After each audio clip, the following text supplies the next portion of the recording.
Fight fans worldwide, whoever you are and wherever you are, thank you for watching. My name is HB, alongside my brother Breezy, and this is The Hard Hitting Truth. This is a podcast by boxers to give you an unfiltered, unbiased look at the sweet science we love so much. Joining us on the show today is a personal trainer from Phoenix, Arizona, BA. How you doing, bro? I'm doing good. I'm excited. All right, good. And he's joining us on the show today. We're talking about Fury versus Wilder, part 3. But before we go any further, if you haven't done so already, please subscribe to us on YouTube. You can also follow us on Facebook and Instagram at thht.boxing. Also, if you like this video, please give us a thumbs up, leave some feedback for us in the comments, and most importantly, hit that share button. Tell your friends to tell their friends about the hard-hitting truth. Breezy, if you're ready, go ahead and ring the bell, my brother. Yes, sir. Ding, ding. All right, now, I already said that tonight, let me go ahead and, you know what? Let me back up. Let me give you guys the date. Right now, it is October 9th. The time is 4:29 Central Standard Time here in Chicagoland area. And if you're not excited about what's about to happen tonight, you officially belong to the YDK SAB coalition. If you don't know what YDK SAB means, please look up the hashtag. But man, if you're not excited about a trilogy in the heavyweight division with the WBC belt on the line, I don't know what to say for you. Not only that, but this card is stacked. We have Helenius versus Konaski, the rematch. We also have Sanchez versus Ajagba, which is the battle of two unbeaten heavyweights. Also, Edgar Berlanga is featured on this card. So it's a stacked card, lots to be excited about. But today we're mainly going to talk about the main event. Tyson, the Gypsy King Fury versus Deontay, the Bronze Bomber Wilder. Trilogy's a special. And this one has turned into a real bona fide rivalry. Even though I remember during the first fight or the first press runs that they were doing, people kind of speculated that these two didn't really have a real beef with each other and they were friends. Nobody's saying that anymore. Breezy, I'm gonna go ahead and turn it over to you first. This is a special rivalry. What do you like the most about this matchup? I love the rivalry. It's a trilogy, and trilogies are special. Just like you said, there's always, by the time the third fight comes around, there's some type of story. I don't care if they're the two nicest, most sportsmanlike men on earth. There's going to be some storyline behind it. And this doesn't disappoint. From, the controversy of the scoring of the first fight. When I watched the fight initially, I thought Fury won the fight. But going back over it, I was like, I could see a couple of rounds were close. Maybe they could have went Wilder's way. I'm not mad at a draw. Then in the second fight, ended in TKO, but Wilder has all these reasons, saying that like it went that way. Wilder lost TKO. He has excuses for the loss.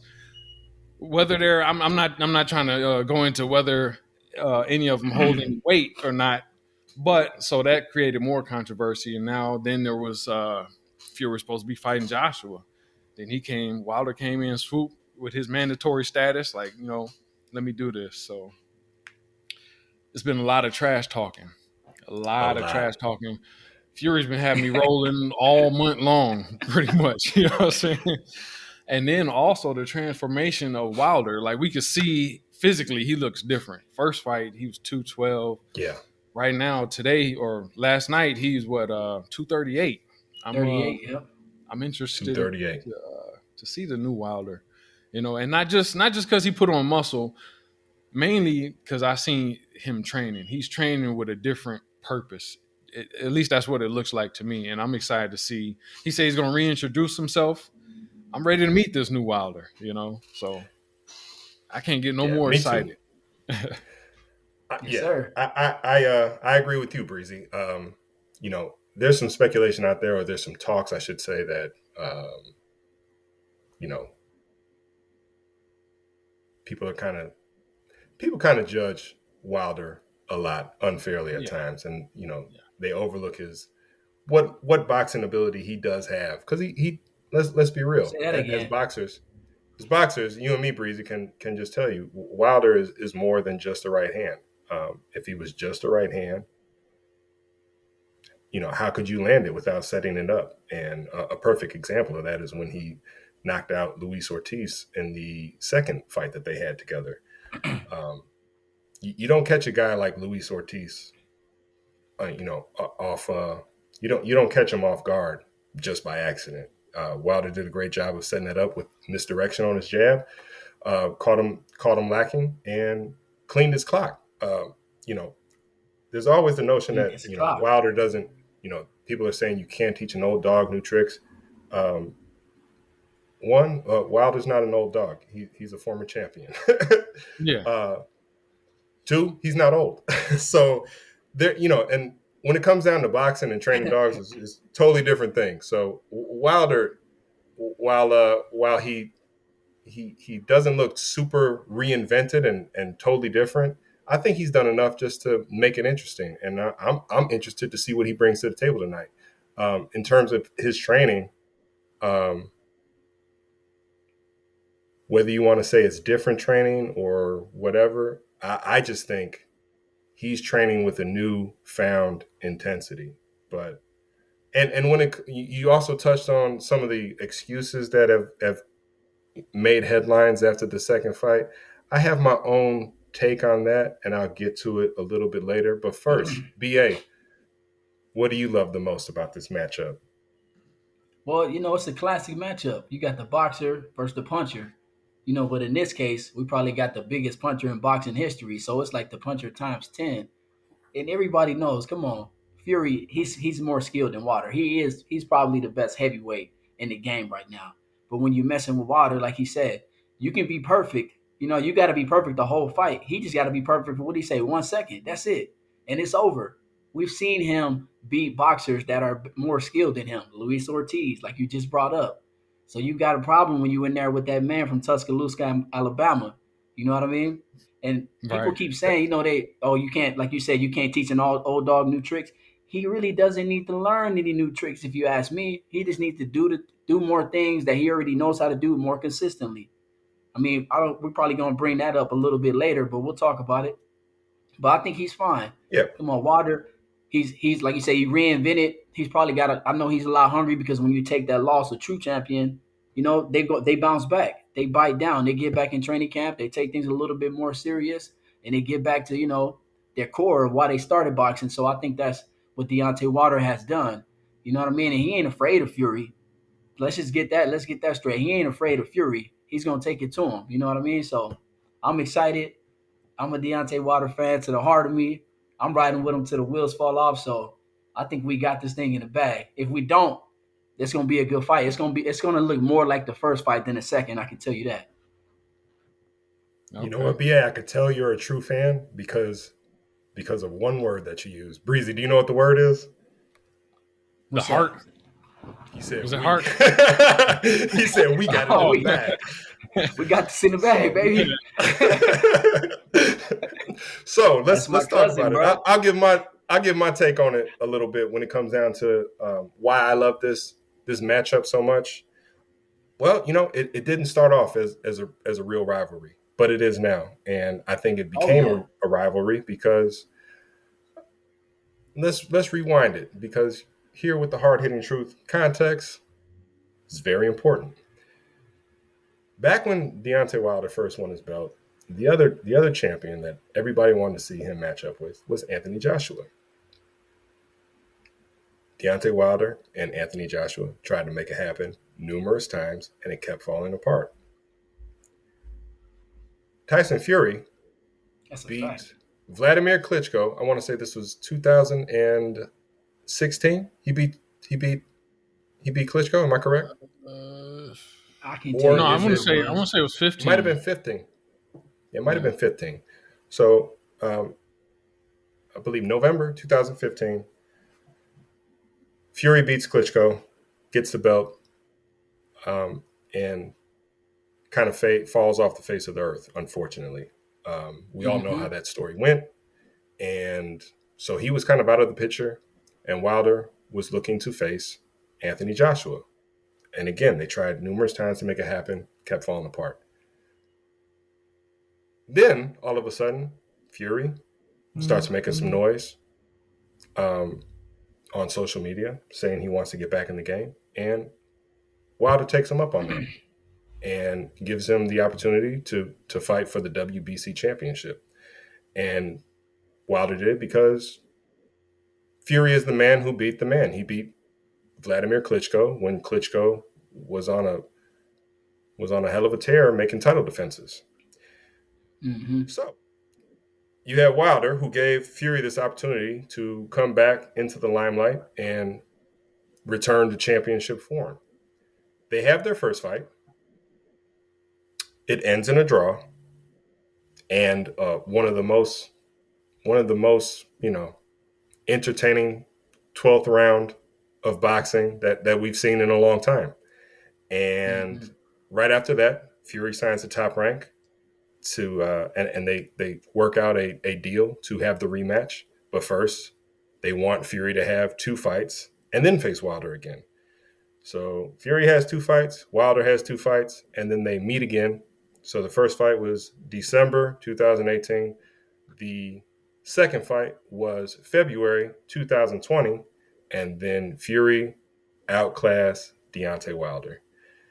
And the fight ended in a TKO. I want to say during the 7th round, Deontay Wilder's corner threw in the towel, and kind of all hell broke loose after that. It appears that behind the scenes, Wilder wanted a rematch. He wasn't given one. Fury and his team tried to proceed and make a undisputed showdown with Anthony Joshua. And Deontay Wilder had to go to court to get a rematch that he was contractually owed. And now we have a real rivalry. Deontay Wilder has no more respect for Tyson Fury. And this happens in boxing. When you deny somebody a rematch that they're entitled to, there is no more love lost. The gloves are off if you follow what I'm saying. And I think that's what we're looking at tonight. I think it's going to be a great matchup. I think, what started off as mutual respect between 2 champions has really become a bitter rivalry. And we've seen that throughout the training camp for both fighters in this fight. The talk has, it's gone past the comical boundary of trash talking. And, Deontay keeps saying his mind state is very violent. Tyson Fury keeps talking about smashing Wilder to bits. This is not the first match or the second match. And I don't know what to expect tonight, but the odds makers say that this fight is not going the distance, which is definitely a huge difference from when they met the first time. This is a real rivalry, and I'm going to enjoy seeing what happens tonight. I think there's a lot of, when it comes down to Wilder, I think there's a big unpredictability element. Same with Tyson Fury. He's probably even more so, even more unpredictable than Deontay Wilder is. But let's go ahead and talk about the press conference a little bit. They had a press conference, the final press conference Wednesday. Pretty interesting. Well, I'm going to turn it over to BA first. What did you think was what surprised you, or what did you think was the most interesting regarding the press conference on the final press conference on Wednesday, this past Wednesday? So I thought, to be honest, I thought Wilder wasn't going to speak much. Like he done before when he had the headphones on. But I think maybe, like he said, he has some respect. He has a lot of respect for Kate, and he decided to go ahead and open up. But it was definitely interesting. Wilder, he kind of, he was nonchalant. He kind of stuck to himself. I don't know if it's nervous energy from Fury or he's just always trying to be dominant. But, he didn't even want to sit down. I think just with Fury, he's always playing a mental game. He's always trying to be the dominant one. he sees everything as a competition. Like the story we heard, with him and Klitschko. He walked into the sauna, sees Klitschko, and he decides he's not leaving until he leaves. He's trying to establish dominance from the beginning. He's like, no, I'm not sitting down. I want water to look up to me. That's just the way he sees things. So I mean, it was definitely interesting. I mean, they both gonna be ready. I just thought Deontay Wilder, I wanted to see him a little more active, but he doesn't want Fury to get in his head. I mean, we all know that, but that does worry me a little bit that he has the ability to get into your head. So I'm kind of, Yeah. I don't really like that. But I think Fury may have the mental edge just a little bit, just based off of that. Like you shouldn't have to go around in circles to get this man to get out of your head. Like if you stable, you stay mentally stable, you got confidence. It doesn't matter what he says. You believe in yourself. So I don't really like that much. But saying that, he did. He spoke in his last press conference. He didn't just have his headphones on trying to block Fury out. But we've seen that before. So Yeah. What about you, Breezy? What did you like the most, or what did you find interesting, or what surprised you the most about It was I wasn't the final press conference? yeah. I wasn't really surprised by anything, but really everything was interesting to me from Fury not sitting down. It's just I'm because as somebody who's fought before, I'm paying attention to who's winning the psychological battle, who's doing this, who looks relaxed, who looks sincere, who believes what they're saying. Uh, and it's that makes it interesting trying to see these things with both of these characters because Fury does a lot of talking. Sometimes I feel like his confidence is shaken, but that's usually just like news stories that come out, somebody else's speculation, not me just directly looking at himself.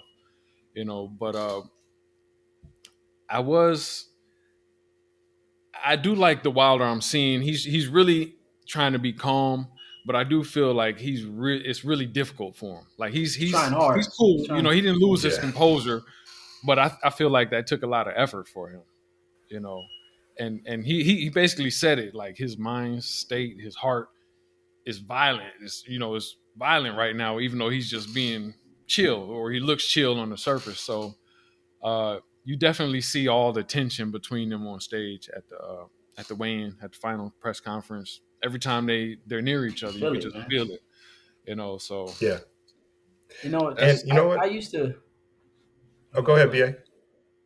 No, I was gonna say I used to feel that way about Fury, because he does a lot of talking, and a lot of it doesn't seem natural. Just like the words he chooses, I don't know. It's just some of the stuff he says. It doesn't like Yeah, it's almost not believable.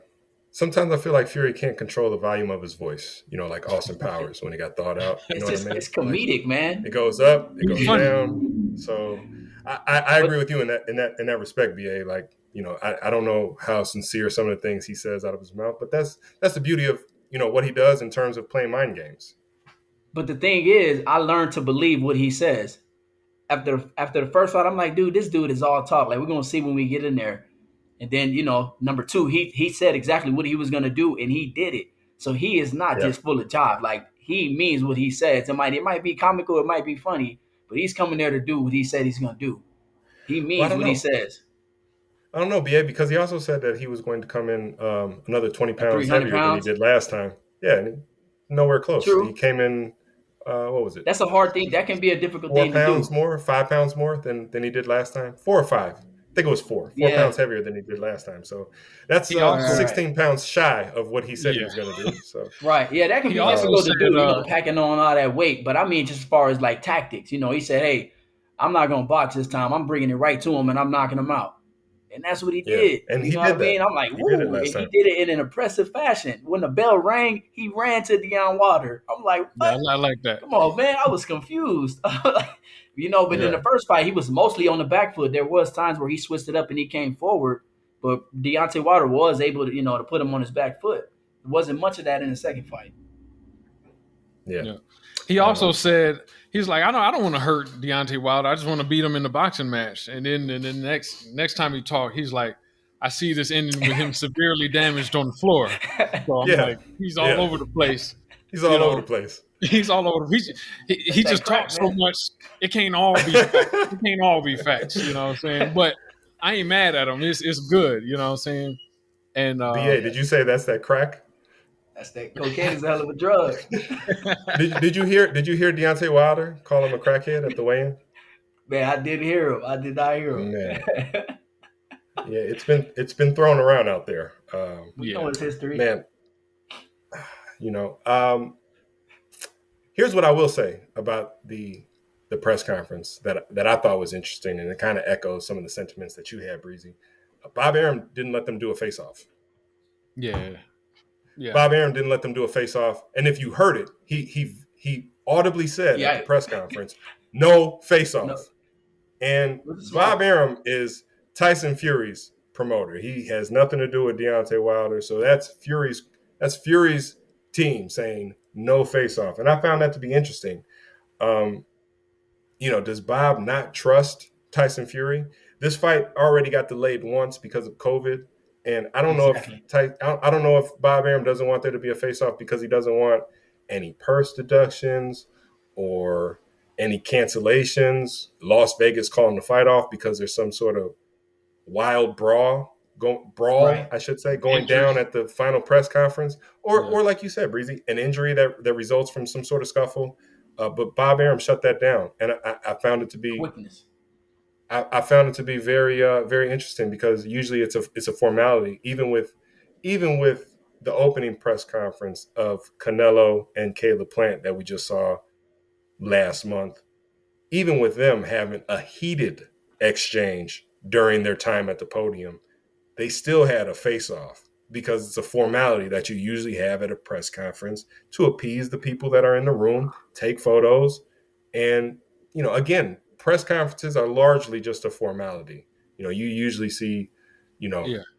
more of what's on a fighter's mind at weigh-ins and the fights. That's about it. And training camp. If you look at training camp footage, other than that, boxers are usually not themselves at press conferences. They go there for the formality. The only thing that they may do or may not do is talk a little trash. So I found it pretty interesting that Bob Arum shut that down. He shut it down at the weigh-in too. If you guys noticed Hmm. that there was no face-off at the No weigh-in, face off. Yep. and I Yep. don't know if he shut it down, but I'm assuming he did because you can audibly hear him shutting it down at the press conference. The other thing that I thought was interesting about the press conference, and BA, you can kind of touch on this because you were talking about the mental battle. Tyson Fury asked Deontay Wilder a question towards the end of the press conference, and he said, "If all you think I did was cheat in the second fight, then why did you switch trainers?" And I thought Deontay Wilder had the perfect answer. And For sure. his answer was in the form of a question, and it was, "Why did you switch trainers after our first fight?" Which Both fights. effectively says that if you felt like you won the first fight, because that's all you hear out of Tyson Fury's mouth and his camp's mouth, is that he won the first fight. If you felt you won the first fight, then why did you make an adjustment before heading to our second fight? It was actually the perfect answer coming from Deontay Wilder. And Tyson Fury didn't see it He coming, set didn't know how to himself up for that. respond, just got angry and everything. And I don't know if you guys remember this, but I certainly do. I was at the first fight, so I seen everything. Malik Scott was there. That's a fun fact for everybody that's listening right now. He was in the crowd nearby Clarissa Shields for almost the entirety of the fight. They were talking, and it looked like they were talking strategy for the most part. Um, Tyson Fury had Ben Davidson in his corner, who's a great trainer, by the way. One of the guys from the UK, very good trainer. He had Freddie Roach Ricky Hatton. in his corner. We all know who Freddie Roach is. And Right. what was that, BA? What was the third one? Yeah, Ricky Hatton there. I remember Ricky Ricky was Hatton. there. Yeah. Ricky Hatton. So a British boxing legend. I think Andy Lee is always hanging around somewhere also. So that's two British Right. boxing legends. One of the best coaches out of the UK in Ben Davidson, and Freddie Roach, one of the most famous coaches in the US. He had all But he's that. a Dasa. But he's a He had Dasa, those three people in his right? corner for the first fight, and he switched from all of that to go with Sugar Hill Stewart from the Kronk Gym in Detroit, which is a drastic change. Drastic. So Hmm. when it comes down to the mental battle between these two, man, it's interesting, and they have their moments where they go back and forth, and I thought that was a good instance in which Deontay pretty much um, showed that when it comes down to the mental battle, he's not a sitting duck. He is not a sitting Right, duck right. whatsoever. Um, When it, I was gonna I'm say sorry. when Go ahead, it. Breezy. Oh, if you weren't done, I'll let you go. Go ahead. I thought you was done. Yeah, the other thing that you know I don't know about you guys, but I also get tired of hearing that Tyson Fury won the first fight. You know, Tyson Fury has come forward and said that he's tired of all the excuses that Wilder has after the second fight. I am too. I don't like to hear all the things that Wilder has said. I don't like the fact that he fired Mark Breland so publicly and viciously. Um, Mark Breland was a hell of a boxer himself, and I think what he did when he threw the towel in from the corner, is he was just looking out for Wilder to make sure Right. a rematch could happen in the future.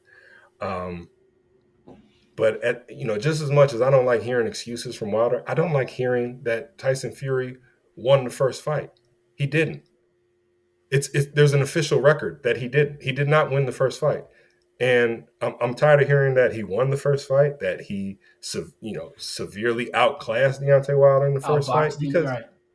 because he didn't. You can't outclass somebody in a fight and have to get up off the canvas twice. Twice. Come Also, on, man. Outclassing was crazy. twice in different rounds, in the ninth round and the 12th round. There is no way. I've never seen a fight go that way and been like, man, he schooled that boy. Never, ever.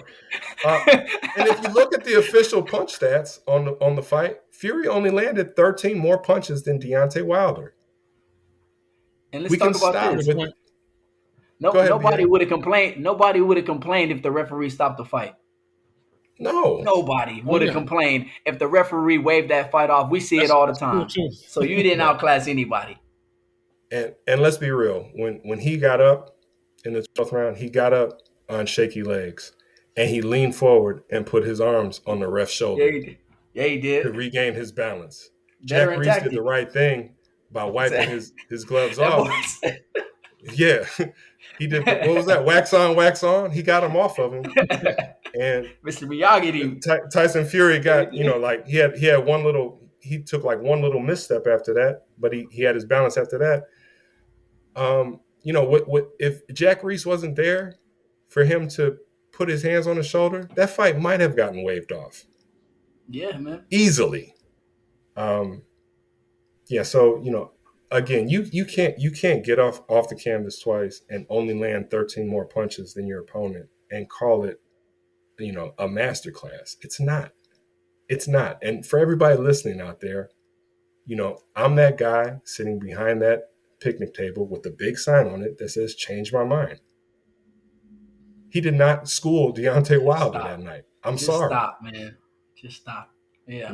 No. Breezy, what were your thoughts about the first fight, and the The first you know fight. what, Breezy? Before I ask you, I'll say one more thing. Also, I think a lot of people say what they say about the first fight just because going into the fight, everybody had the storyline, and I've said this in conversations before. Storylines don't really help boxing as much as people think they do. But the storyline going into this fight was that if Deontay Wilder can't knock out Tyson Fury, he won't win. If it goes to a decision, Fury's Yeah, going to win. that's And because people felt that way, if Fury wasn't getting severely, beaten in a round, that was his round to win. And that's not true. If you look at the It's first not fight, true at all. Fury was bleeding by the third round out of his nose. Wilder was fine. But Breezy, go ahead. I'd like to hear your take also about my take their about the first first meeting. fight. Yeah, Yeah, just like I kind of felt like how you were saying initially, like it was a draw. I'm like, I almost feel like Fury did win all the rounds he didn't hit the canvas in. But when I watched the fight again a couple of times, I'm like, yeah, he wasn't doing that much. He was doing a lot of posturing without actually throwing punches. And where if he's doing this and Wilder's doing this, it might look like he's knows what he's doing a little bit more. But the only thing that matters is effective punches at the end of the day. Right. And like you said, Wilder's clearly the heavier puncher, and Fury only outpunched him by 13 punches and hit the canvas twice. Like, you, if you like, you can still have the position that Fury won that fight, but if it ain't close, or you know what I'm saying, if it was an easy decision, you don't really know what you're looking at. You know what I'm saying, or you just may need to just watch it again, like I did. I did feel a little differently watching it the second time. You know, Right. Yeah. but we were talking about And that's fair. And I know a lot of psychological things happened that battle. night too. I know like they interviewed Floyd Mayweather ringside, and I think he had it 5-0 after the first 5 rounds or something like that. So there are definitely things Yeah, that happened that night to fuel that. And let me tell you something. Again, I was at that fight, and I saw Floyd Mayweather walk onto the floor. And do you know what was behind Floyd Mayweather? About 10 women. 10 women. 10. About 10. And all of them were good looking. I'm sure he wasn't paying as close very attention to the focused. fight as the judges were. You know what I'm saying? Um, That'd be uh, difficult. man, what? Trust me, he was. Trust me, he wasn't. Floyd came onto the floor, surrounded. He had like 4 huge bodyguards, and then a single file line of women behind him. And like I said, Single file. none of them were ugly. None of them. Yeah. The man was surrounded by good-looking women. He might have had it 5-0, but I guarantee you, he wasn't watching that fight as closely as the judges were. Um, Right. the the uh, the other thing that well, you know what, Breezy? I'm taking too much time, Breezy. Did you have something else also, No, I was just gonna or BA touch that you touch guys on the chime in a little more? psychological part. Just touch on that Okay. again real quick. Um, from the first press conference when Wilder had his headphones on, I really didn't like that. Because it did make me feel like if he didn't have the headphones, Fury would be in his head, and it might Right. stop him from being at his best. That's how I felt. On the other hand, it could be maybe just a ploy by Wilder to take some confidence from Fury, because one of the reasons people talk trash is to prepare their opponent for a loss. And if you can't do that, they feel like it helps them win. If you can't do that, maybe that takes part of your edge, because as far as trash talking, you got to give Fury the edge in that. You know what I'm saying? So maybe it Yeah. takes part of Fury's edge. I'm hoping that's what it is, but it still feels like maybe Fury can get in his head a little bit, even though I do think Wilder's in a good space right now, for the fight. Uh, but I do feel like Fury had just a little edge in the psychological battle. Also because, he hasn't lost to Wilder. The first fight is a draw. Yeah. Second fight was a stoppage. So Yeah. he has reason to be confident and just kind of really ram that, put that in Wilder's face. So that's just an advantage he's Yeah. starting off with for the trilogy. So Nothing gives you confidence like stopping a guy. yeah, Man. Once you stop the guy, that confidence is just overflowing. BA, what do you think about the mental battle? How do you think it's shaping up, and who do you think is in kind of the power position heading into the fight tonight? It's interesting because I do see that nervous energy from Fury, and I think a lot of it stems from he doesn't know what to expect from Deontay Wilder. We all know that Wilder has a lot of animosity because he believes that he was cheated, and we all know he has a new trainer and he's been working on some new things, and we all know that Tyson Fury knows he's the hardest puncher in boxing history. So I do think Tyson Fury does have a little, nervous energy from that. But Tyson Fury is he's really, really trying to get into Deontay Wilder's head. yeah, Like at every chance, he tries to take that opportunity. You know what I mean? He did give Deontay Wilder a little bit at the end of the press conference because if you notice, he really wasn't paying much attention to Tyson Fury at all. But Mhm. what I thought was interesting, and we actually talked about it a little bit ago, he actually didn't respond much to when Wilder brought up the cheating allegations. Like, he asked him about he mentioned, the board meat, he mentioned the gloves, he mentioned all those things, and Tyson Fury, he kind of, I guess it was sarcasm, if you would say, or it was an admission of guilt. I don't know. You make your own decision. You know what I'm Yeah. saying? But he pretty much said Yeah. that he did cheat. So if Yeah. I had to say somebody who's winning the mental battle, I would give it to Fury. But in large part is because, like you said, he does have the win over Wilder. You can't escape that. He's beat you. That's all he has to say. You know what I mean? And there's no comeback from that except for, the cheating allegations. So, but another thing that we You know talked about, what? and I didn't really get to chime in. Oh, yeah, go ahead. You know what? Let's talk about the cheating allegations for a second. You guys down for that? Yeah, Let's talk about it. Man, we can talk Breezy, are about it. you ready? Are you ready for some hard hitting truth? let's do it. You know what the hard hitting truth is, BA? The hard hitting truth is fighters lie all the time.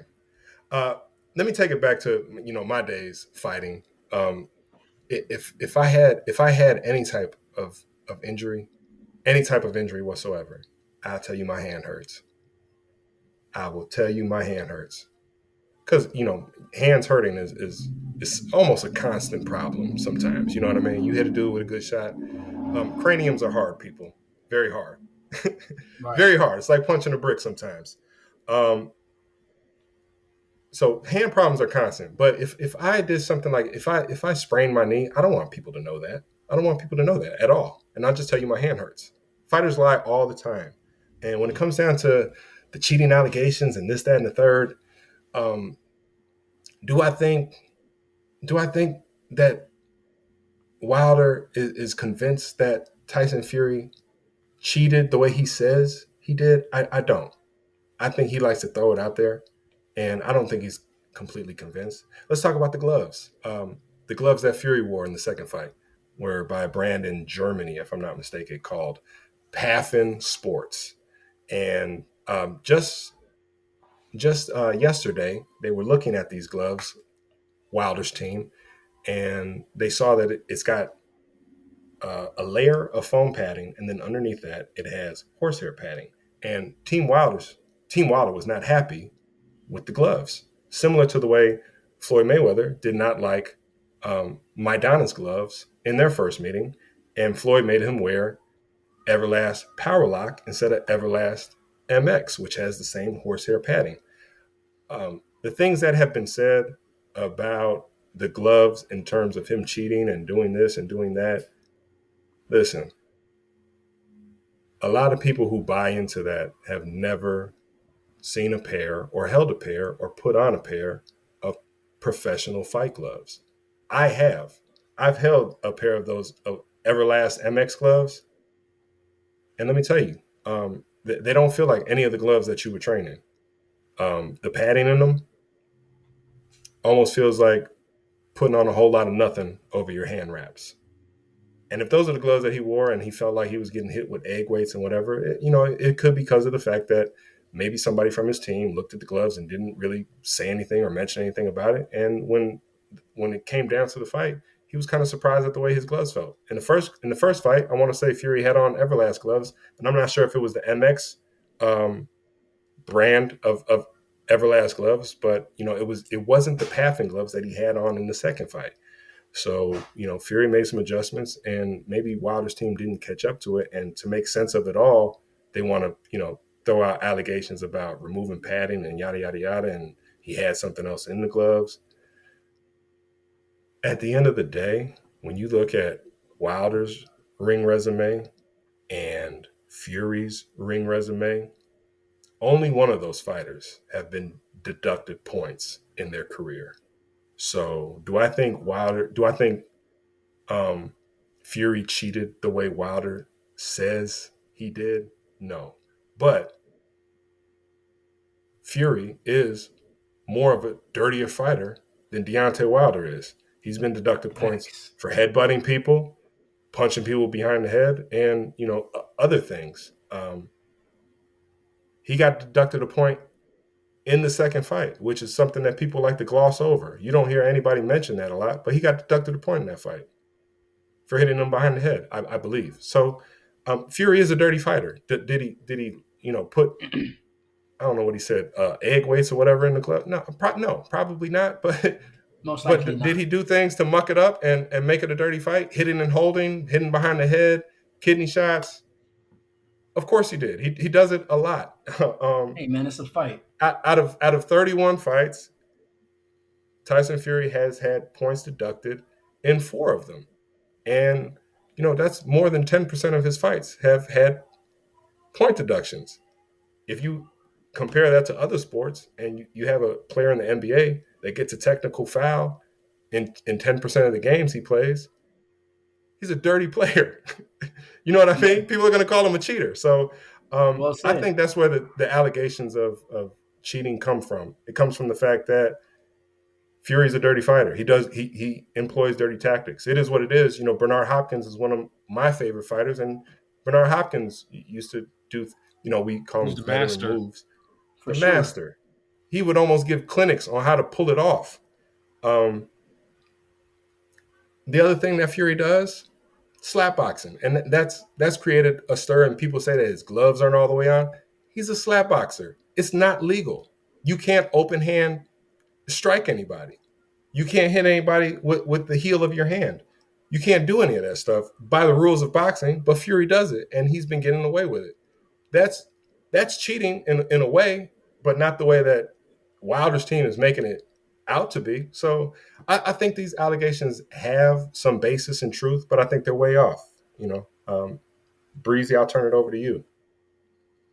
Well, yeah, obviously Wilder had a lot of excuses, like everything from costumes, trainer, gloves, whatever. But the one thing that's kind of every time anybody talks about any allegations against Fury versus Wilder, I see one image in my head, and that's the image of Fury's glove. It looked like you could see knuckle imprints where the knuckles are. Now, Mm-hmm. like they showed the bent gloves and a whole bunch of other stuff. I'm like, yeah, that doesn't really make me feel no kind of way, but it is suspicious to me. I'm not saying this is proof, but it is like you can't just totally write it off that it's in the middle of the fight. You could see like all type of wrinkles and on the knuckle part, and that's not Mm-hmm. normal. Or maybe it could be Photoshop, but I've seen a number of pictures like different angles like that.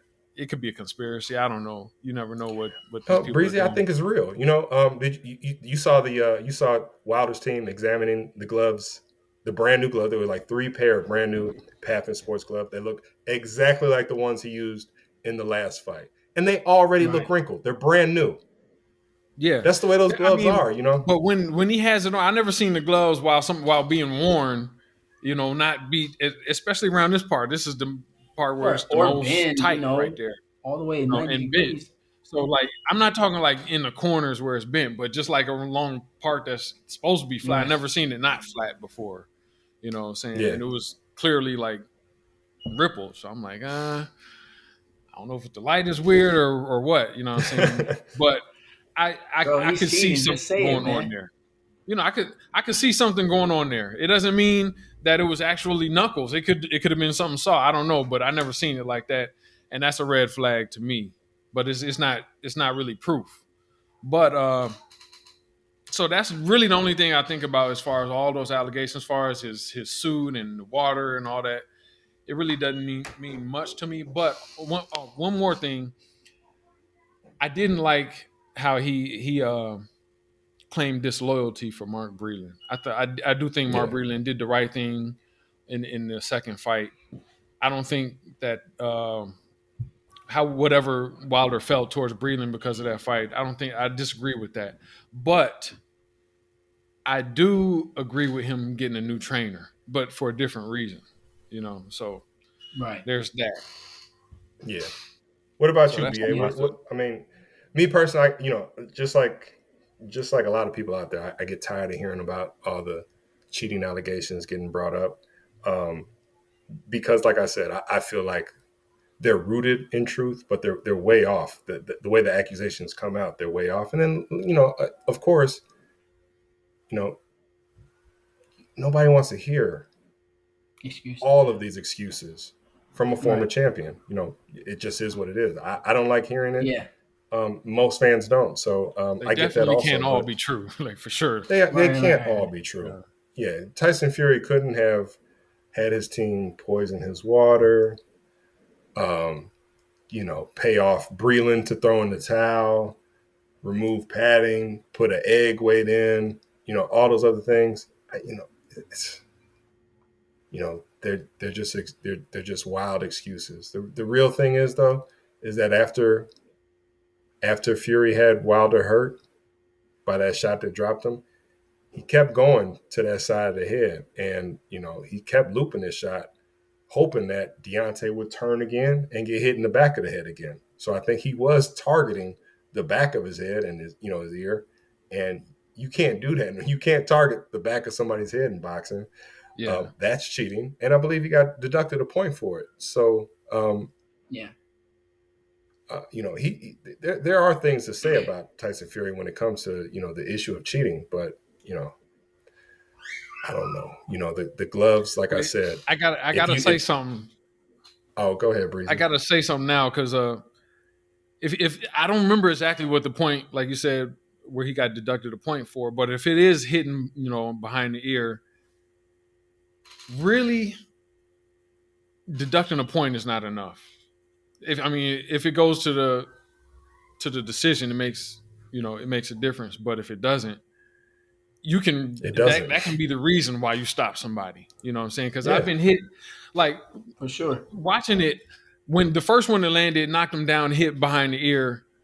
It wasn't a foul. You can't target behind the ear, but Wilder kind of ducked in a way. That's just where it yeah. landed. It It's happens. legal. Service. Yeah. Yeah, You he know, turned right into it. yeah, it Yeah. happens. So it's fair game. But that shot in that spot, what it does is take your equilibrium away. You can get up, you can have some energy and all that, but your coordination is off. You know what I'm saying? It doesn't leave in 10 seconds. It kind of lingers on. It fades away, but it doesn't fade away while you're still getting hit. You know what I'm saying? Every hit buy you some more time in that with what was that was that Street Fighter the tweet when you get hurt, you just sitting there like all messed up for a minute. Every Yeah, time I you get think hit, so. that shit it goes a little longer. You know what I'm saying? That's basically how I saw the second fight. Not trying to Yeah, take anything from Fury. He earned it. He went out there and got it. Did what he said he was going to do. But it's boxing. Anything could happen, and something happened, and it changed the fight. In my opinion, we'll see yeah, how much weight that has tonight, but that shot, at least initially, it wasn't flagrant to me. But there was some, like no, you said, there's a lot of little stuff that you know Fury will use to help him win. Yeah, for sure. absolutely. You know what? Let's talk about one more thing while we're at it. Wilder's suit. Let's talk about Wilder's suit, man, because this is one of the allegations, or Hold on. one of the excuses, I should say, that fans really, it turned into a meme for Yeah, sure. yeah. But I'll tell you guys, you know what? BA, what did as far as the suit, when Wilder said his suit was too heavy, like what was your reaction? Well, let me go back first. So the whole Mark Breland thing, I Yeah, understand. Like as a trainer, his job is to protect his fighter. But also, if your fighter tells you, and it's understood throughout your camp, I don't care what goes in that ring, we don't throw in the towel because we all know that I have a power punch and I'm in every fight. That is a conversation he had with Breland. That's a conversation he had with all of his trainers. So that is a part of the reason why that he fired him, which I agree with. I'm like, hey, you told this man not to, just like any other job. If you don't do what you told, if you go against the grain, you get fired. I mean, maybe I don't like the way he did it, what you mentioned. I understand yeah, that, but that's just what it is. And then as far as cheating allegations, man, I think when there's smoke, there's fire. You know, Tyson Fury has been, caught cheating before numerous times. And I can't say, I can't pinpoint it. The only people that really know is Tyson Fury and Deontay Wilder. They know what's going on behind. There's so much. I mean, it's kind of hard to say what's true or not, but there's even videos that surface about the water, like of Tyson Fury's trainers trying to give him water, and he's turning it down, saying, "No, I don't want that water." Or in the back in the dressing room saying, "No, I don't want that water. Give me this water." Like I've never seen anything like that. I mean, I've seen it. it's just I've seen weird. it Before. once. I've Yeah, I've seen seen it it It's just once. before. You ever weird heard of though. Panama You, Lewis, BA? it's just weird, bro. Hey, It's how just about so Melvin much. Taylor? BA, have you What ever so heard of so Panama Lewis? I no. Breezy. Please educate Breezy. me. Tell him But let me. about Panama Lewis. Shit, I don't know. Oh, you don't know what I'm talking about either? Wow. Oh, so I all thought right. I didn't mean to say Melvin Alexis Taylor. I meant to say yeah, Arguello and Pryor. That's what I meant to say. So Okay, that's what Panama okay. Lewis is Aaron Pryor's I'm slow. trainer. So in their showdown, Alexis Arguello of Argentina and Aaron Pryor of, I want to say Ohio, right? I think so. Yeah, Anyway, yeah. Aaron Pryor of the United States. They had a tremendous fight. One of the ones that was covered by HBO's documentary series, Legendary Nights. And Panama Lewis kept yelling live on TV, on camera. No, not that bottle. The one I mixed. The one I While he missed. was giving him water in the corner. No, not that one. I didn't see Not that. that one. The one I mixed. And the bottle had tape around it so you couldn't see inside of it. Yep. Like I said, man, And it's illegal to have anything too but much water. suspicion. It's too Yeah. much suspicion. So I'm yeah, not and saying everything is true. There are some outrageous claims, but I don't put yeah. cheating above Tyson Fury. I just And don't.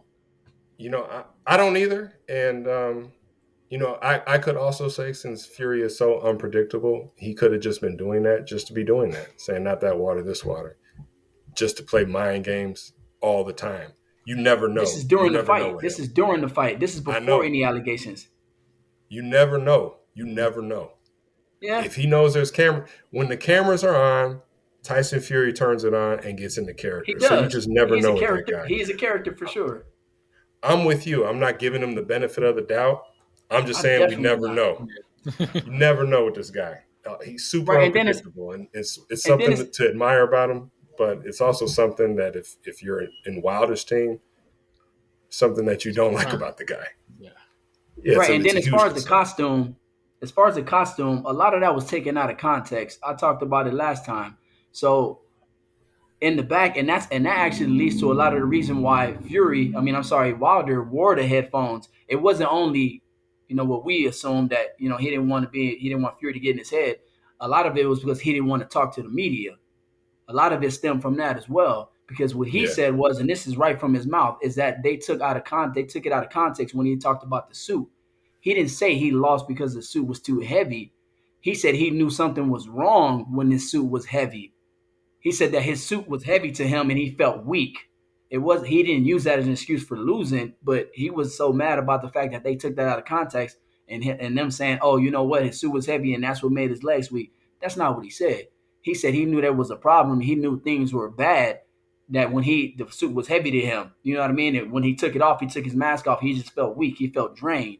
You know what I mean? And he said, "You know what? But I'm a warrior. We here. We gonna fight. I'm not gonna give up. I'm not gonna, cancel the fight. We already here." So just to kind of go back to what we said about the headphones. A lot of it was due to him not wanting to talk to the media, also. So yeah. this BA. this is just what I heard from Deontay Wilder. Yeah, That's no, all I'm yeah. saying. Right. I heard it too.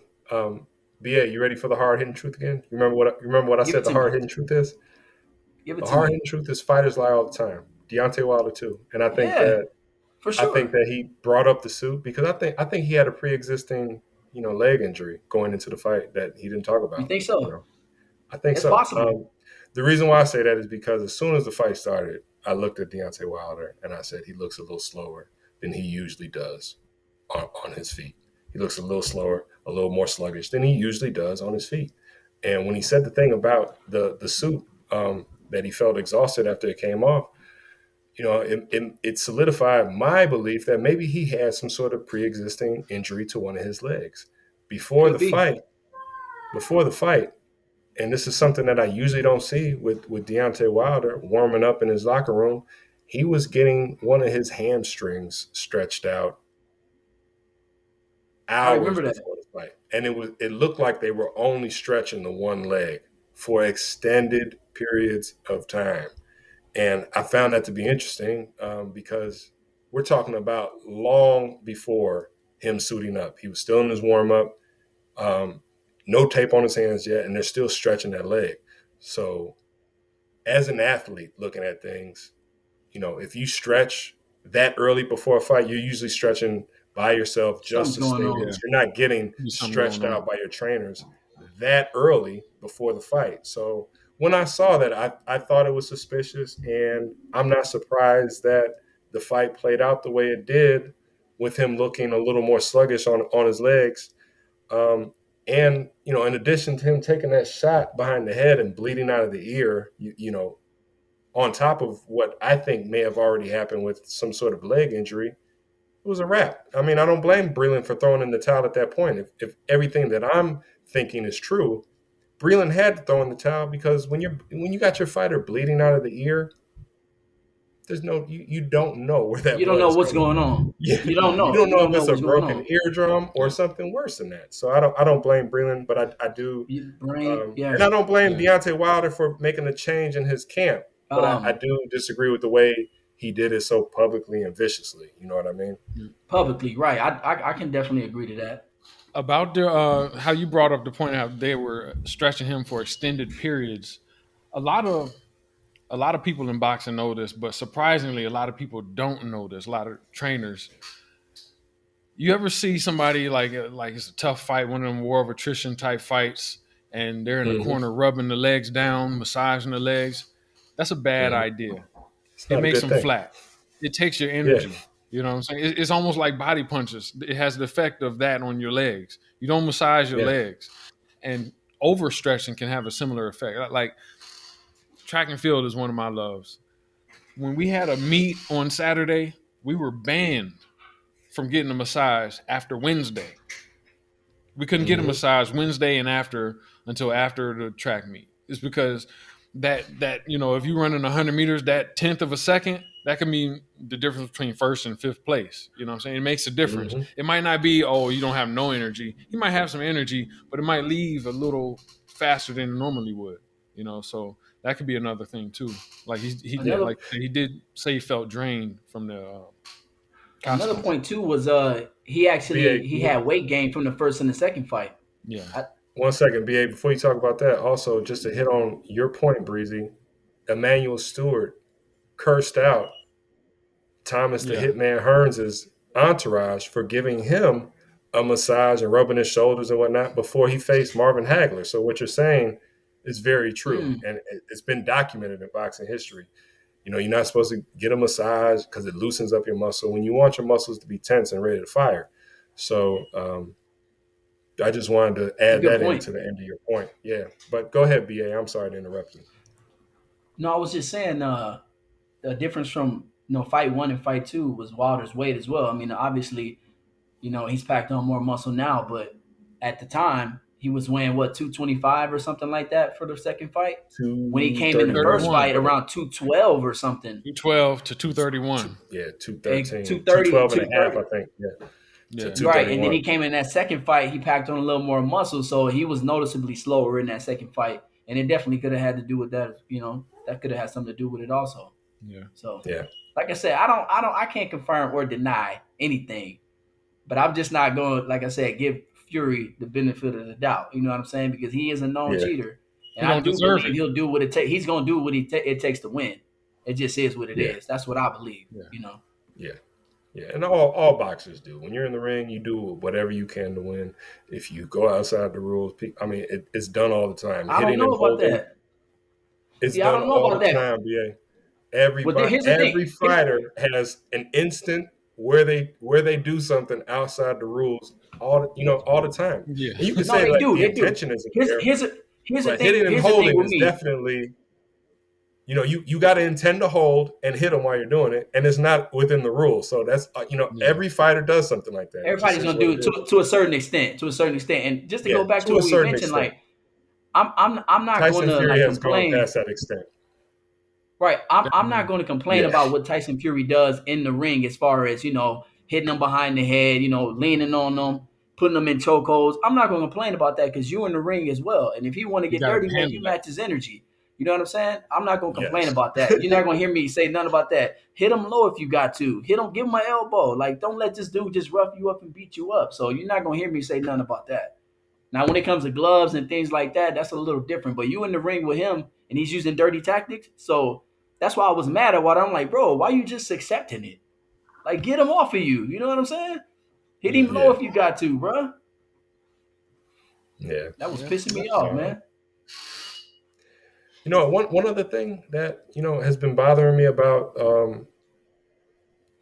heading into this fight is there's kind of this overtone that this is a waste of time, or this is something that distracted us from, or you know deprived us all as fight fans from seeing Fury versus Joshua, or just seeing a undisputed heavyweight title match going down. I gotta say it. It's and I'll use British terms for this. That's all rubbish. All right. All that talking about all the talks of this is a waste of time fight, or Wilder you know That's BS. Yeah. shouldn't have a rematch. Wilder deserves a rematch. Wilder is the last American champion since Shannon Briggs, and the man had, what was it, 9, 10? 10, I think He 10. had at least 9 Title. successful title defenses. Right. This is a proud champion. This is a man who deserves a rematch. And the first fight was a draw. I mean, come on.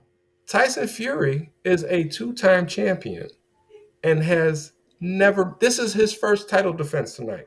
He's a 2-time Right. champion. I This didn't is even his think about first title that. I defense. just did that once. Just all I didn't even this. think about that. This is his first title defense. Wilder more than deserves it. Not only does he deserves it, but it was in the contract. So if people are mad that this isn't the match that they were looking for, you shouldn't be mad at Deontay Wilder. You should be mad at Anthony Joshua's team, because Deontay Wilder and Anthony Joshua could have had a showdown to determine who was the undisputed heavyweight champion of the world years ago. While ago. Be mad Yeah. at them. Multiple times.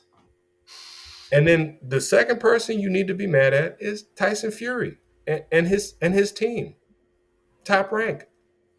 But for no reason should you be mad at Deontay Wilder. This is a man who Yeah. deserves a rematch, had one owed to him contractually, and it's here now. The reason why I'm saying you should be mad at Tyson Fury and Top Rank is because their second fight was February of 2020. It is, again, the date is October 9th, 2021. You know how much time has passed since the second fight? They could have fought a long time ago, and if they had fought and resolved everything, and Tyson You Fury could was be still the champion, him and Anthony Joshua would have fought in August. Yeah. There would have been nothing exactly. blocking that. But because Top Rank and Tyson Fury avoided this and didn't handle it and didn't deal with it and let it fester, that's why we are where we are today. And the That's a good rematch is point. going down, and I think the table is set for, or I should say, the stage is set for probably the best fight out of the trilogy. Let's go ahead and just get into it, man. Yesterday was a weigh-in. The challenger, Deontay Wilder, hit the scale at 238. Tyson Fury, the champion, hit the scale at 277. And this is the heaviest that either one of them has weighed in their entire career. So there's another element of unpredictability on the table. Um, this fight is as unpredictable as it gets. And before we go into predictions, I'm going to go ahead and tell you guys out there is no safe bet. There is no sure bet. What is it? There is no lock. There is no nothing. Listen, if you're looking to make money on this fight, keep it in your pocket. You know what I mean? Do not get my official advice would be, don't gamble on this fight.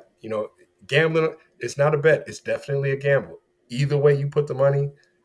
So I want to put that disclaimer out there before we talk predictions. And BA, Breezy, who wants to get a crack at this first when it comes to predictions? I I'll go hate giving first. predictions. Yeah, Breezy, come on.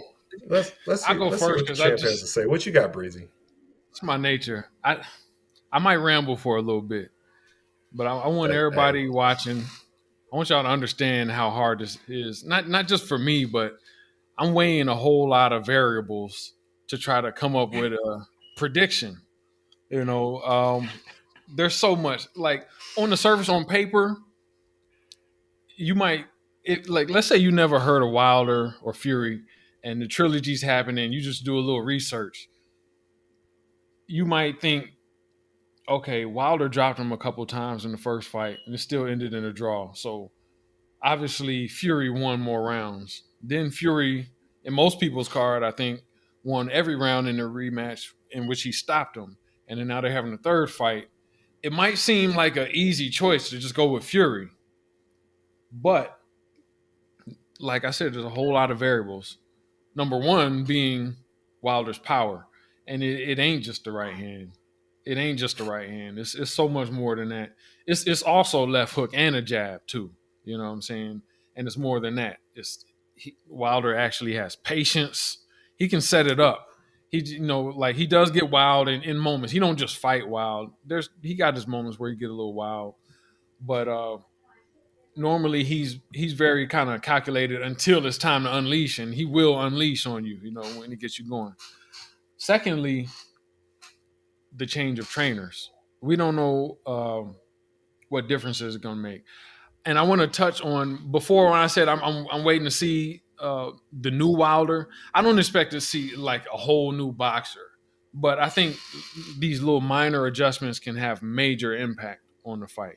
You know what I'm saying? I I Well think agree. said. Well said. something Well said. like going to the body a little bit more can slow Fury down. You know what I'm saying? Stuff like that, or just having a little bit more head movement or foot movement. I think the biggest thing he can do is maybe move his feet just a little bit more, not Use your necessarily just going athleticism, backwards either. bro. You know what I'm saying? Yeah. So I think to me, there's a whole lot more Wilder can do to improve. You know what I'm saying? Than Fury. Fury, he almost fought a perfect fight in the first fight. Basically, Well, you fought a taking my perfect fight thunder, in the bro. second. I said I was gonna ramble. It's like I'm still trying to figure this out. You know what I'm saying? So I gotta go through some things. So then there's the weight gain.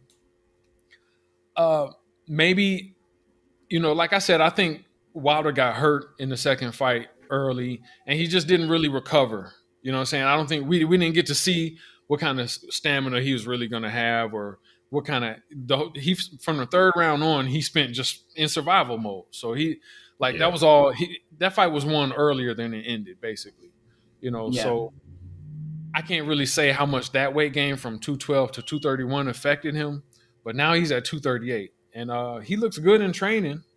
So there's that. If he could just be a little bit more effective in a couple areas, all he doesn't have to have a strategy to win a decision. He just has to have a strategy to land a big shot. It's not like you just You go know in what, there and Breezy? swing and hope to land.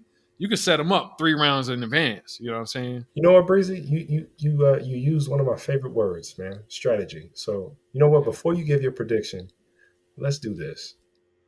In terms of strategy, if you were Tyson Fury's coach, what would be your game plan for this third fight? And if you were Deontay Wilder's coach, what would be your strategy for this Short and third sweet. fight? Short and sweet. Okay. Basically, if I'm Fury's coach, I want you to make it a boring fight. Don't entertain. Don't play to the crowd. Don't even be so set on coming forward. Use a jab, fight at distance. You have the reach advantage, you have the speed advantage, and the boxing advantage. Jab him for 12 rounds, and if he makes a mistake, okay, go for it. But don't get too much forward momentum. I don't think that favors him this fight. If I'm Wilder's coach, I'm not trying to see. Obviously, Fury's the better boxer, so I don't. You can't go from. It's like you can't go from not making the playoffs to the heavy favorite in the finals the next year. Like that's not without some major trades, but not the same team. You know what I'm saying? You can't go from that to that in one fight. You know what I'm saying? But all you got to do is be able to land your big punches a little bit better. So you can strategize just to land a few more clean shots. And that's all he really needs. You know what I'm saying? How many flush shots did he land in the first fight? 2. How many flush shots? I mean, how many times did he hit the canvas? Twice. You know what I'm saying? He landed other shots, but they weren't Yeah. quite like he wanted them. If he could just set him up for that good shot, that's what I would train him for. That's what the strategy is. And it's not just going out and swinging hard and Head hunting.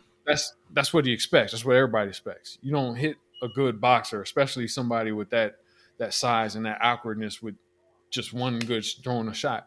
If you can hit him for the body for a couple rounds, feint a little bit more, switch angles Thank with your you. feet, Thank you. that shot could be there. You know what I'm saying? So Yeah. I'm really struggling with this prediction, but it can all You happen know, if you know what I'm hey, saying. hold on, You hold just on, hold go on, hold on. Okay, yeah, you're right. You I'm said getting going he ahead with of was game myself. plan. stealing your thunder. So let me talk strategy with you real quick. What do you think strategy wise between these two?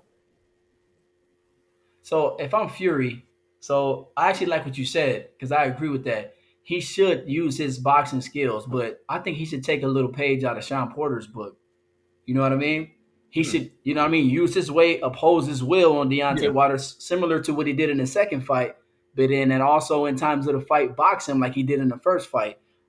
I mean, Deontay Wilder is my dog, but I don't think he's going to have the ability, to be able to make adjustments from that to seeing both things, seeing that pressure, seeing him opposing his will, fighting on the inside, and then also using his jab, getting on his feet and dancing on them. You know what I mean? That'd be a tough fight for Wilder if we see that from Fury, making those adjustments between rounds. That'd be tough. I think that's his best shot to win for sure.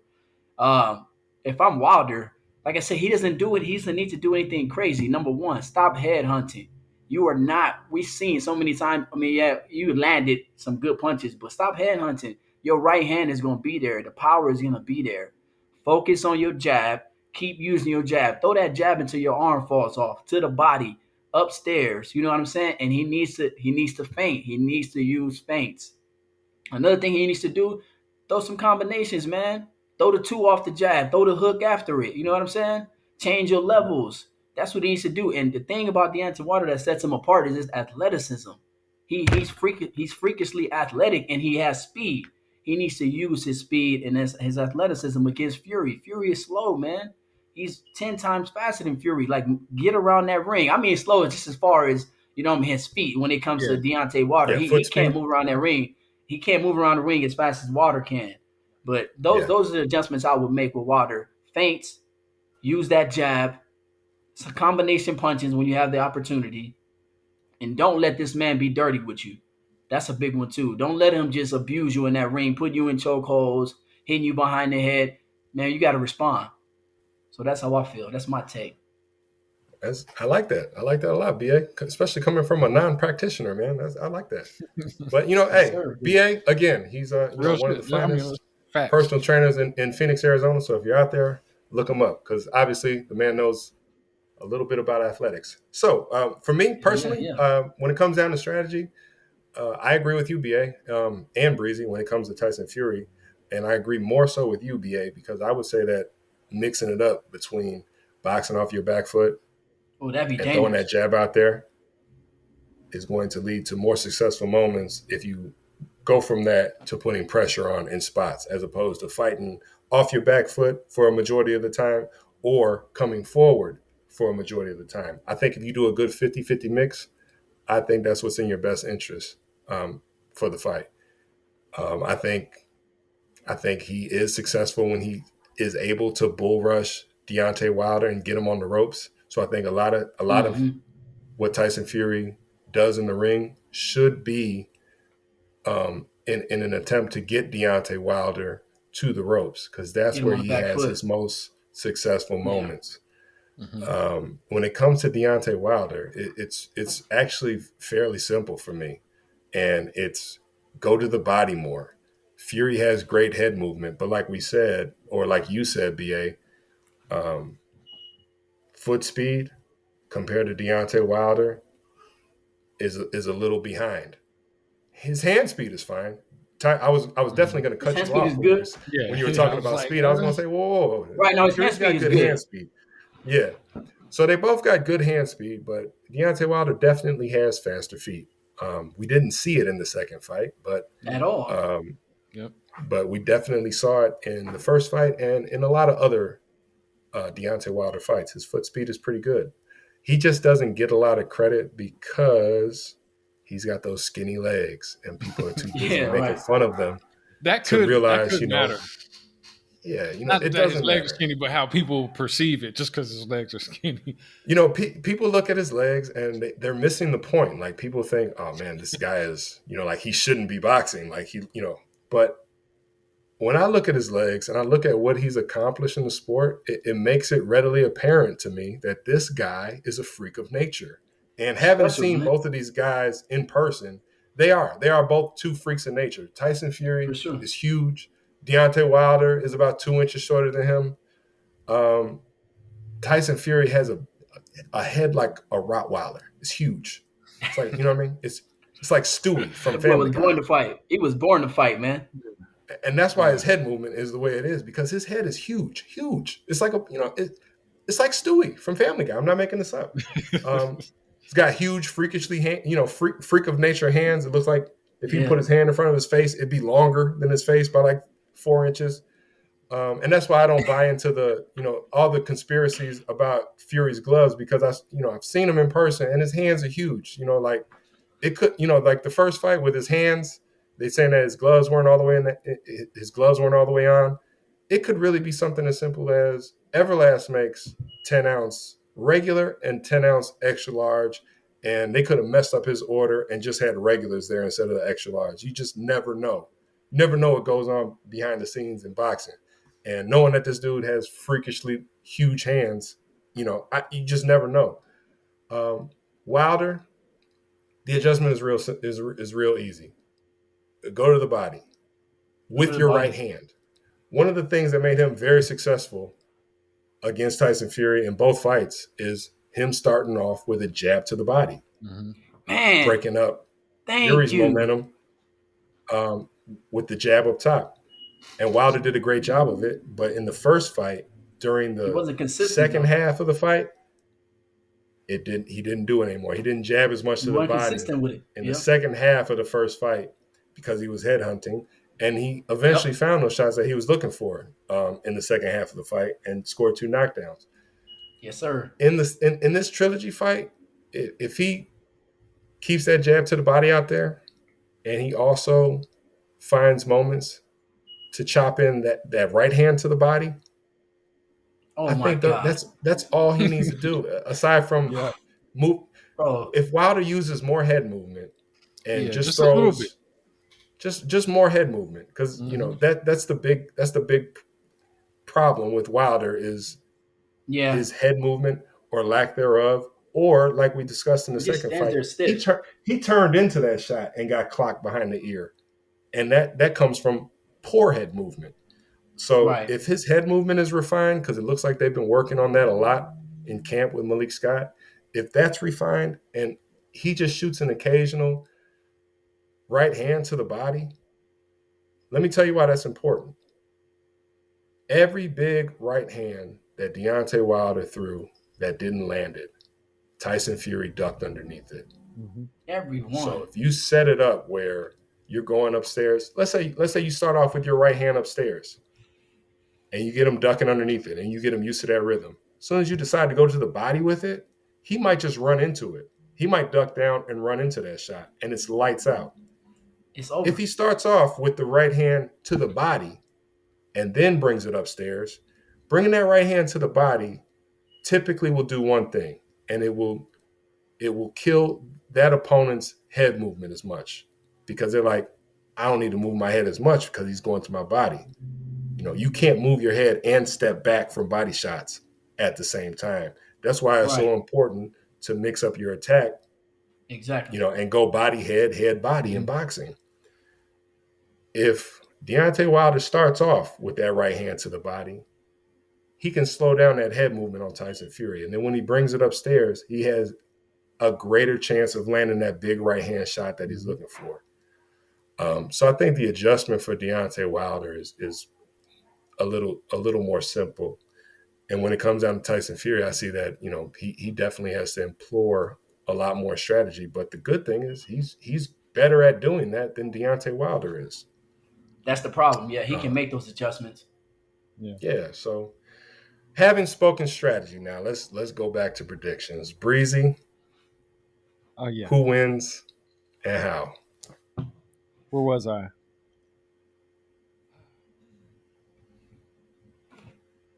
Still thinking your way through it, huh? Yeah, I'm like at different You want me to times, I wanted to say Fury, and Yeah, at yeah, another quick. time I wanted to say Wilder, and I'm still kind of on the Well, let's fence. go to BA. BA, let me hear you call it. I know BA's ready. Uh, Because BA used we at the beginning. So Yeah. come on, BA, Right. give me your I can Like predict your prediction, but give me your prediction.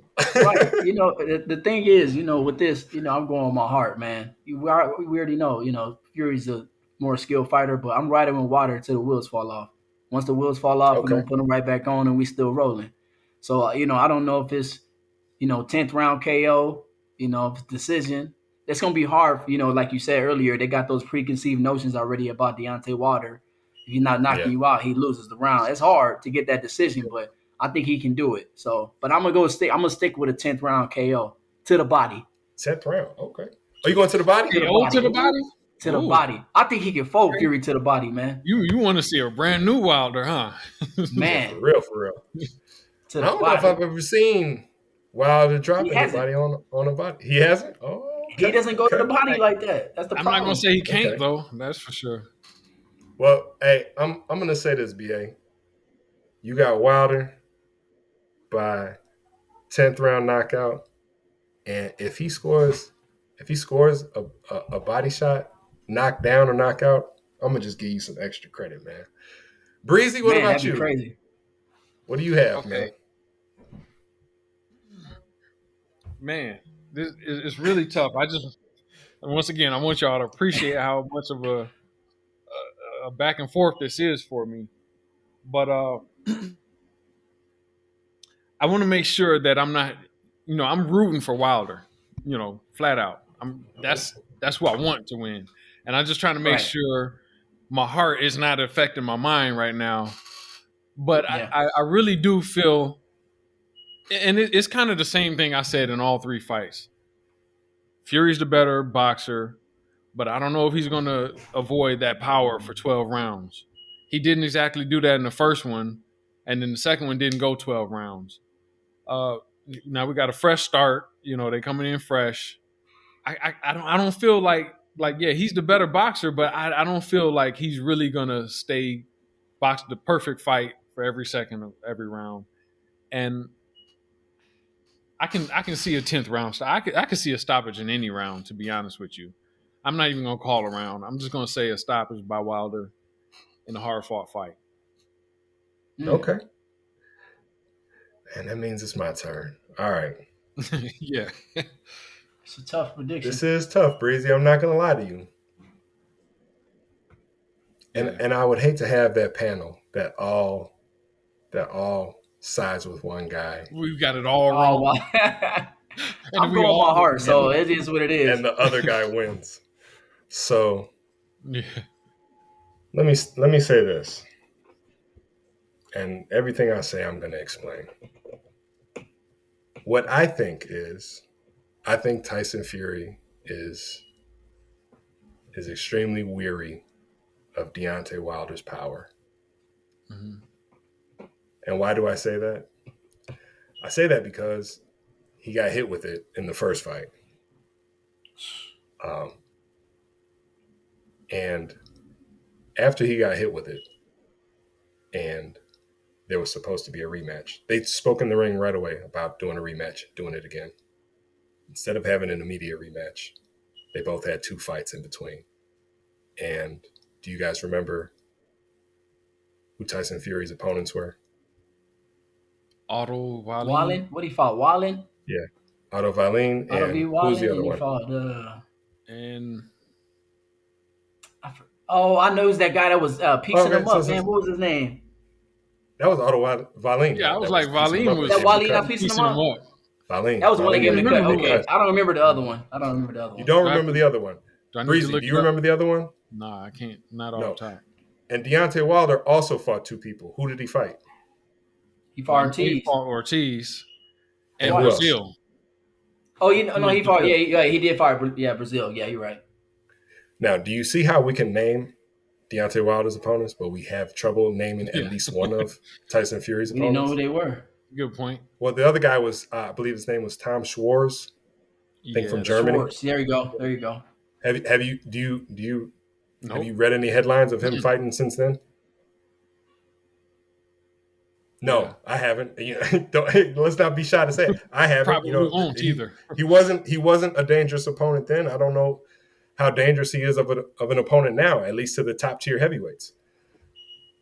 And that's telling to me. Wilder's out there fighting guys that that have been ranked in the top 20 or top 10 of boxing. Brazil, Dominic Brazil fought Anthony Joshua and went 6 rounds with him, I believe. Wilder got him out of there in 1 round. They had a long beef that Wilder finally wanted to settle. And then, in order to sharpen up for Fury, he fought Luis Ortiz, gave him another shot, a rematch, and it was a great fight. It was a fight that didn't look like Wilder was going to come out victorious at a certain point, and then all of a sudden he did. Tyson Fury, on the Right. other hand, got Schwarz out of there with little to no difficulty, and struggled a lot against Otto Wallin. Got a cut, and which almost the size of that cut, I was thinking it was going to hurt the chances of the Yeah, second fight coming I to remember fruition, that. but it Right. didn't. Thank God. Um, and I think that Fury is weary of Deontay Wilder's power because of those two opponents. You know, he knew that Wilder was facing tougher opponents, and I think maybe he was hoping that at least one of them would upset the prospect of them even having a rematch. Honestly, and then here we are now having this trilogy fight October 9th, 2021, and they last fought in February. If he knew he had business to attend to, why didn't he take care of it? Yeah. Out of all the build up to this fight, the one thing that's been the most disappointing for me is the fact that I don't know if it's happened or not, but I didn't hear it, and I've been waiting to hear it. I haven't heard anybody ask Tyson Fury why Deontay Wilder had to go to court to secure that rematch that was contractually owed to him instead of you just making it happen. I haven't heard Yeah, it. good point.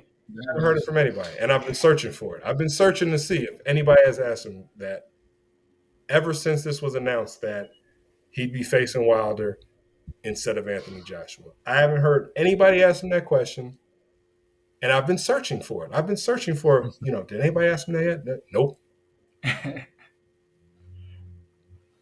So on Yep. one Missed side, you tape. have Deontay Wilder, who was owed this rematch, and he had to go to court to get it. And then on the other side, you have Tyson Fury, who was about to make the most money he's ever made in his entire career. And he might have made a payday that would surpass all his other earnings in all his fights combined. These guys are both angry, for sure. There's no doubt about that. I'm sure Tyson Fury is upset about missing out on that big payday in Saudi Arabia because their purses were going to be. Do you remember what their purses were? Both Brent? of them were projected to be above 100 mil. Man. Yeah, which would have been the first And I'm for sure heavyweights. I think. neither one of them are making that much this weekend. Still a lot I though. shouldn't even say this weekend. I should just say tonight. I'm sure none of them are making that much money tonight. I want to interject real quick. Yeah, Also, you said nobody's asked him why he had to go through all this just to get what's contractually owed to him. Also, when Wilder did win the court case, the arbitration, Fury's father suggested just give him the belt, don't fight him. Why? yeah. Like, if he's the best, like Why would your He own didn't even. He father didn't say even want that? him to. He didn't even want him to fight the second fight. he does not want that. That's so that might be telling about his confidence about his son's chances. Not saying you might lose, but it's dangerous. It's dangerous. Yeah, Bro, I think we know. I think the entire Fury family is weary of Deontay Wilder's power. I would be too. And everybody can say across the board, from Fury to his camp to his followers to casual boxing fans, you can say whatever you want about Deontay Wilder's boxing ability. You can say it's good. You can say it's non-existent. You can say it's god awful. You can say whatever. You can't deny his power punching ability. Yeah. He has a 93% knockout ratio. This fight, speaking of statistics, this fight, I believe Tyson Fury is a negative 225 favorite, and 285, I Wilder believe. Wilder is a plus 285 underdog. And that's when I checked the odds last night on Bovada. I didn't check them today at all, but those aren't wide odds for people out there listening. For example, Canelo versus Caleb Plant. Canelo was a negative 900 favorite, and Caleb Plant is a plus 500 underdog. So again, you could say whatever you want about Deontay Wilder's boxing ability. It's not reflected in the odds. This is a close fight, and that's why Breezy struggled to come up with a prediction the way he did. For me, I think that again, this fight has turned into a real rivalry because you have Tyson Fury, who made Deontay Wilder go to court to secure this rematch when Deontay Wilder got Tyson Fury back into the limelight of championship boxing. And nobody else was giving Tyson Fury that chance back then. Anthony Joshua didn't, and nobody else did. There were only really two champions, Anthony Joshua or Deontay Wilder. And Deontay Wilder gave him that chance when Tyson Fury was on the couch. And now Tyson Fury, even though it's in the contract, struggled to give that same opportunity back to the man that first gave it to him. Right. So again, this is why this has turned into a real rivalry. Another famous rivalry is Manny Pacquiao versus Juan Manuel Marquez. And I've met Marquez before. And their fight turned into a real rivalry after they fought the second time. And it took a long time between their second fight and their third fight to take place.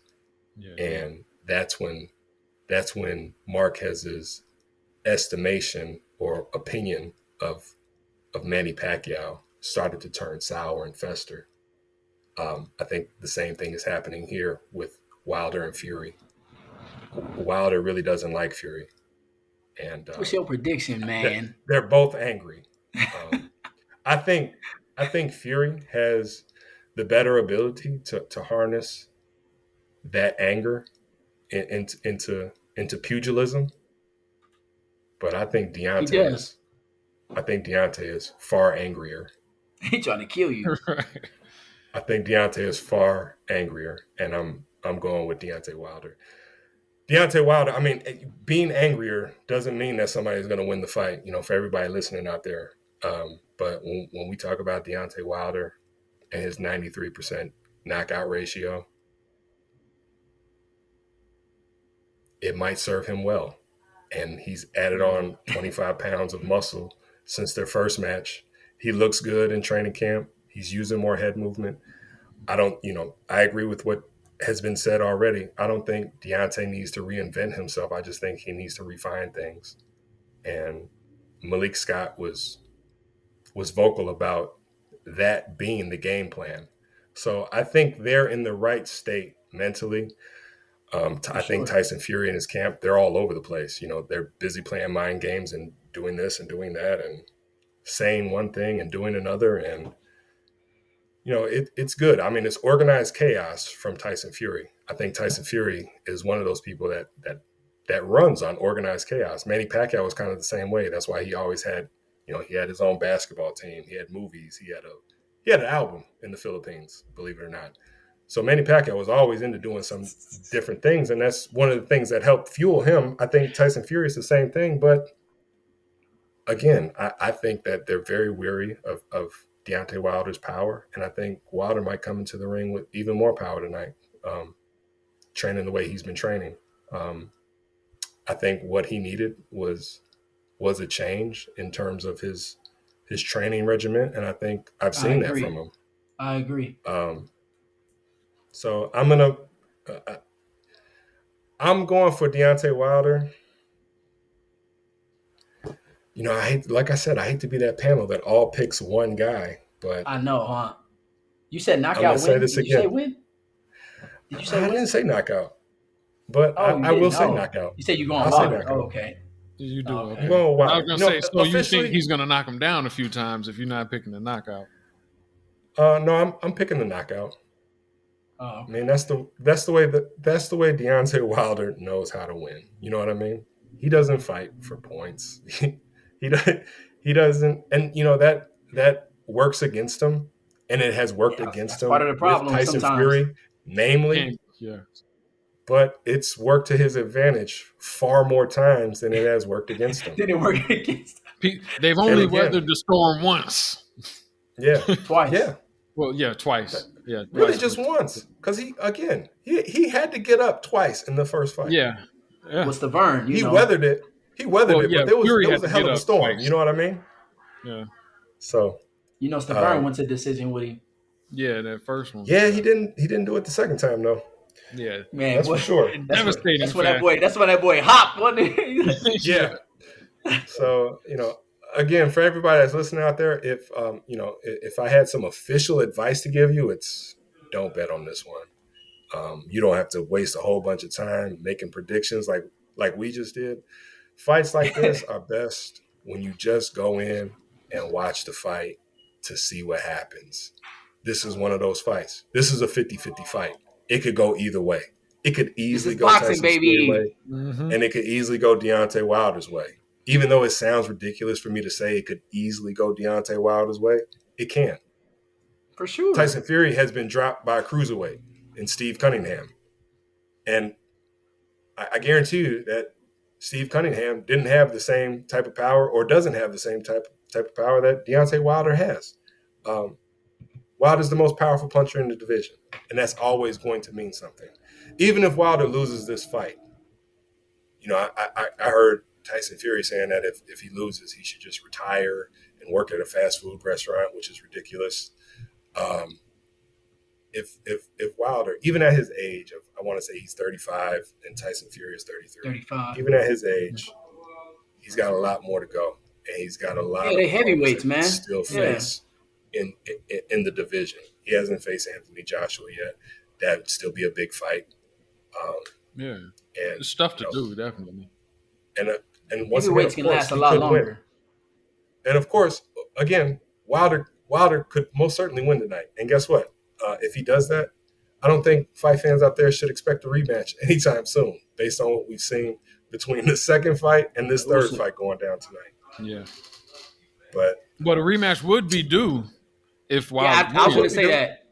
Yeah. I think people want to press towards undisputed, but I think if Wilder wins, you almost like, man, you know what? I think people want to shot, Yeah. But here's the thing. I don't think there is any contractual stipulations for a rematch this time. Bob Arum has publicly said in recent history that he's not a big fan of a rematch clause. He's Tyson Fury's promoter. I think it would behoove him to put one in, but I'm not sure if there is one in. Yeah, I'm not sure if there is one in there. So who knows? Who knows? And if it's not in the contract, don't expect to see one anytime soon, just because of the way things unfolded between the second fight and the third fight. So, any closing remarks, BA? You got something you wanna leave on? I just I'm excited for the fight. As y'all know, I'm a huge Deontay Wilder fan. I got a lot invested into this, but just above all, this is one of the best boxing matches of the year. This year has been a little bit frustrating with boxing. Cancel fights and COVID, things like that. So it's finally the time. The fight got postponed, so tonight is the night, man. And I'm just happy. I'm excited. I'm gonna have a good time, man. I wish y'all, what I'm saying, if y'all going out, be safe and have a good time as well. So y'all know what it Yeah, is. that's right, man. Listen to BA. Don't drink and drive. Most importantly, if you're not a boxer, don't start any fights. Even if you are a boxer, don't start any fights tonight. Your man gonna Breezy, lose, yeah. Breezy, you got any Yeah, final just thoughts? And you know what, Breezy, also tell the people out there about the undercards too. Just real quick. Something, we Real talked this quick. whole time about the main card, and it's an Yeah, I gotta go. exciting main card. It's also great undercard. So, yeah, we Breezy, got a couple more let them know. heavyweight fights. I mean, people have been saying that, oh, I didn't watch the heavyweights since Lewis retired or something like that. No, they back. And honestly, they've been back for a minute. They just really Yeah, starting to mix it up now. Like it's getting good. yeah. Saying the climax is coming. But like we got F.A. Ajagba versus Sanchez, two hard hitting undefeated heavyweights. Look out for fireworks there. We also got Hmm. Kaunaki Kawanaki. versus Hellenius. If you didn't see their first fight, look at First it one real was quick good. while you got some Yep. time. I'm expecting fireworks there. That's We gonna be a got, good fight, bro. yeah, that's gonna And be real good. Hellenius was training with Deontay Wilder. So that's another That's fun right. fact Yeah, for Oh, was he? all our yeah, listeners. Yeah. For this fight? In the training yeah. camp, Yeah. he was sparring with that's not smart. Yeah. But it's good training, I'll tell you that much. Yep. And we got Yeah, it Berlanga. is. Berlanga, he's a young, the new knockout sensation. He's knocked out everybody he's fought. All of them except for one was in the first round, which is I don't think that's been done before. That's impressive. But Mhm. he's taking the next step tonight on this undercard. And if the heavyweights are back, Wilder versus Fury. This is the biggest fight of the year. I think it's bigger than each of their first two fights. There's a lot of suspense, a lot of build up. Every fight could end in a knockout. Yeah, it doesn't get Yeah, any better than this. That's possible. You it know, doesn't. so So if you if you have don't tune ESPN in, Plus, yeah, get the fight. If you don't have you're ESPN missing out. Plus, get the fight on something else. Get it on your, go to your service provider for cable. Get the fight. It's some other way online. I want to say Fox. Fox is also part of this. They might have some online thing. You can get the fight. This is going to be a fight you're not Find a way. going to regret. I It's was going just to be about to say worth it that. for sure. Yeah, Again, this fight, the odds say that this fight, the main event, is not going the distance. So this is going to be a crowd-pleasing event for sure. In closing, I'd like to thank BA for being a part of the panel today. We appreciate you, sir. Enjoy the fight tonight also. Yes, sir. Last but not least, for any and all inquiries, you can reach us at thhht.boxing@gmail.com. And I'm excited. I'm excited for this fight. You should also be excited for this fight. Can't wait to talk to you guys again after it goes down to see what happens. mm-hmm. Man, Reaction. this is gonna be a good one. I hope you guys out there enjoy listening to us. This is basically what it sounds like when a couple of boxers get together and talk boxing, the game we love so much. Thank you for listening. Until next time, protect yourself at all times and roll with the punches. We're out of here. Breezy, what happened to Yep, peace? yep, yep. Peace.